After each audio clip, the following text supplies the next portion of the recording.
Domestic violence is the leading cause of injury to women, more than car accidents, rapes, and muggings combined. Каждые 40 минут одна женщина в России умирает от насилия в семье. Around the world, at least 1 in every 3 women have either been beaten or otherwise abused during her lifetime. Women of all races are about equally vulnerable to violence by an intimate partner. The cost of intimate partner violence exceeds $5.1 billion each year. La violencia con tu pareja te puede afectar, no importa de dónde seas. Studies report that over 10 million children witness some type of domestic abuse annually. As a child, growing up in a household where my mom was the victim, and then later on, my brother became an abuser, you kind of think things were normal because no one took effect into correcting the matter. For 3 years, I was in an abusive relationship with my ex-husband. I've been choked, had my head slammed into a wall, and even had knives used against me as scare tactics. You're stupid. You're fat. You're ugly. You're worthless. You're undeserving of love. What's the point of leaving? You'll never find someone else who'll love you, who'll treat you better, who'll treat you like a person. Sound familiar? Everyone around you says, how could you be with someone like that? Why would you put up with that? To this day, I still can't completely tell you why or how, but it's a vicious cycle that you really get caught up into. The fact that despite everything I know about violence against women, that I still found myself in an emotionally abusive relationship, I think speaks to how insidious it is. Then later on, you get into an abusive relationship of your own. Didn't you think that things would be normal? But then after the second day, that's when the hit started.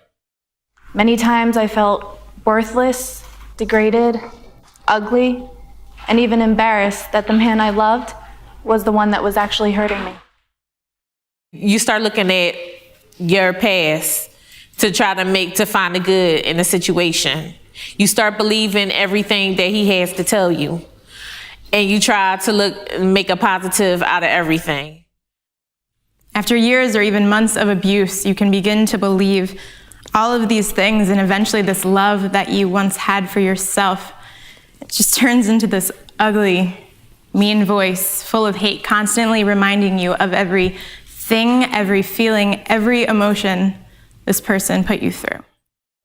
While they're abusive, there are still times where they're fun and they're loving and they're a good listener. And there's a balance where you have all these great things, and then there's these belittling moments or yelling moments or cursing moments, and it's easy to just write them off as a bad day. But the problem is that as the time goes on, the good times are less and less, and the yelling and the cursing comes more and more. And you wake up one day 3 years later and go, what the hell happened to my life? Then one time, the hits turned into attempted murder. Whereas though you still try to justify things and try to make things right and still believe in everything that he says, until one day, it was just a person that you never knew, that you thought that you knew, it just changed. But the manipulation of the abuser comes in to say, but look at all the good times we've had. And it goes from these arms that are holding you tenderly at night and keeping you safe to the next day around your neck, grasping you, choking you so hard, and telling you that you deserve this and they're going to teach you a lesson. To then waking up the next morning with breakfast in bed, flowers, kisses, sorries, and I love you. And the cycle just continues. Taking my children to school one day, he already had a plan in mind. And coming home thinking everything was going to be fine, I now became a victim. My 1-year-old, 3-year-old, and 5-year-old became witnesses to something where they're still traumatized with. The hits turned into a choke, turned into me losing bodily fluids and unconsciousness. Everything started fading. My children's cries, my sight, and then just darkness. This is hard to talk about. It took me a long time to actually come forward about what had happened and to hold my ex accountable. So as unhealthy as this sounds, why do we do this to ourselves? Why does this cycle continue?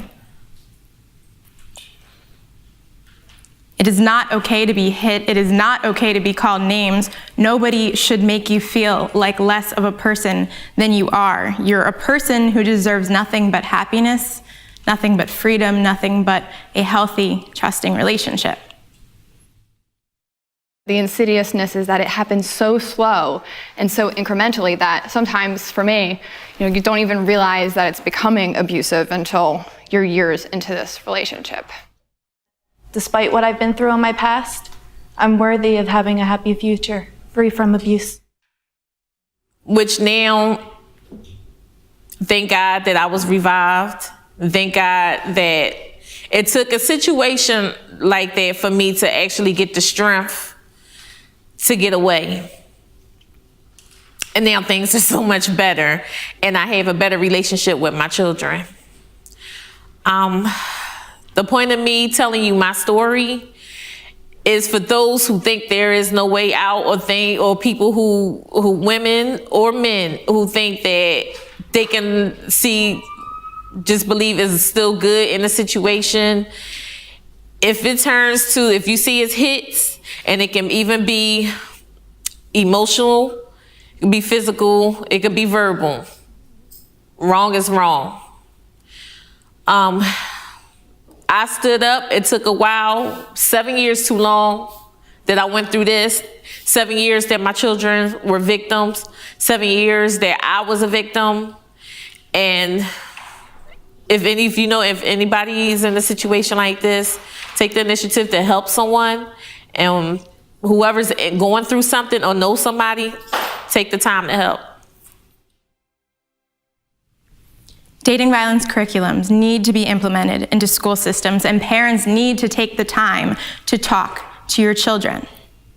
How is a teenager or young adult supposed to know what a healthy relationship is if nobody teaches them or nobody shows them how?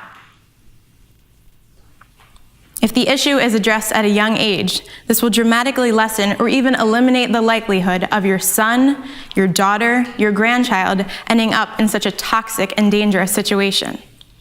It's time for society to wake up and to stop making jokes, stop making excuses, and to realize that this is a suppressed issue in society that needs to be dealt with now, before anyone else gets hurt or loses their life due to lack of education, understanding, action, or awareness. Join us on Sunday, March 11th as we work with the Women Against Abuse Agency of Philadelphia and the Love is Not Abuse Coalition by Liz Claiborne to end domestic violence. Every person can make a difference, and we need you to stand up for what's right. Just say, enough!